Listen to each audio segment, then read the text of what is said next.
I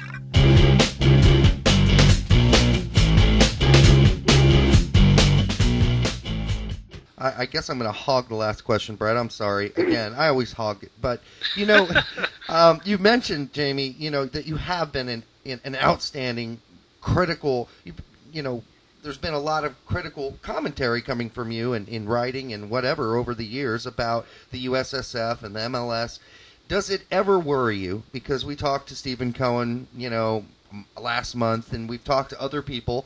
We're not going to bring up all their names, and a lot of them are concerned that being too honest as a reporter, as a soccer reporter, as a media guy, can get you in a lot of trouble and a lot of hot water, and you can find yourself not getting approval to go cover a World Cup, for instance.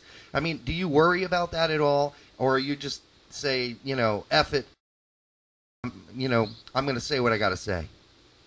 Well, frankly, I don't think I would be a very good journalist if I did not. I'm hired to give an opinion, and I'm hired to also, on top of giving an opinion, I'm hired to go to games and report on them. It would be dishonest for me when I'm asked to give an opinion to say something that I don't truly believe. To me, that is not being a journalist, and it's certainly not being an American journalist. Yeah. You know, I have never had a problem with getting into a World Cup. And I've been told directly that I'm not going to have a problem getting to a World Cup. Most people know that, you know, U.S. Soccer has refused to credential me to their games. And my argument to them is that, you know, this is a problem that affects you, not me. Because the truth is, your players still call me up and they still talk to me. Yep. And I get all kinds of information. And all it's doing is you don't get a chance to confront me in a locker room when I've written something that you don't agree with. Similarly, with FIFA, I am actually credentialed through Switzerland. You know, they obviously understand and respect what a journalist does. I have been critical, of course, of FIFA and UEFA and world soccer in general at points in my career. However, there's an understanding when you've done something for, you know, in my case, I've been a journalist for close to 25 years, Yep. and I've covered soccer for 15. I've obviously, you know, I think I've earned a little respect, even though other people might not feel that way.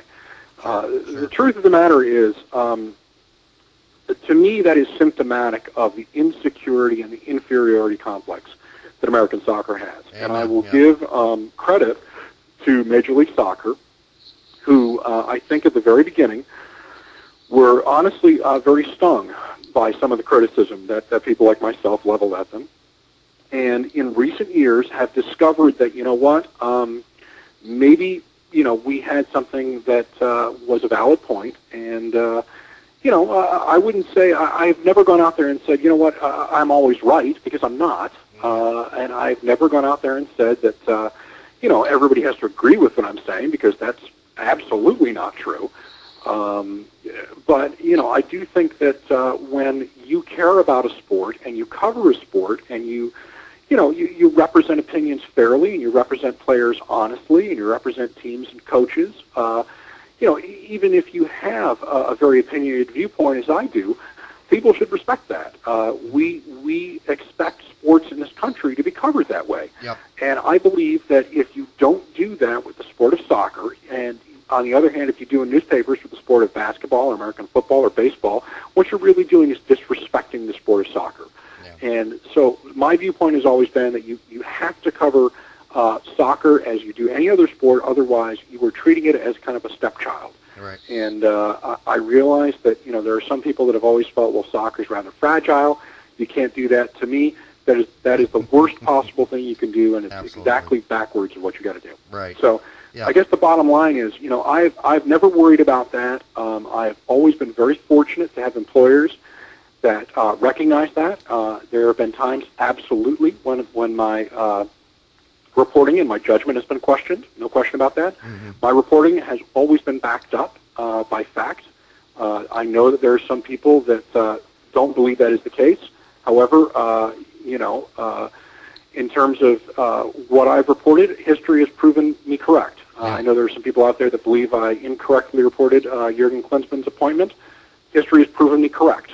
and up until even this year, my initial report was correct, and I spent 4 years defending that. Yeah. Nonetheless, the point is, I'm a journalist, and I have to report what I know when I know it, and I have to express my opinion when I have one.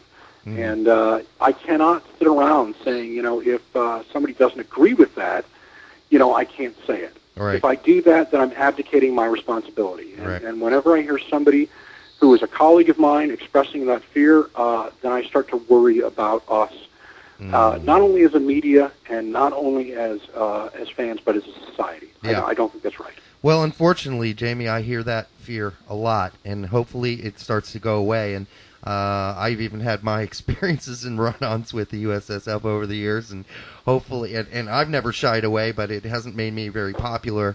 But you know what? Screw that. Your popularity is overrated. Absolutely.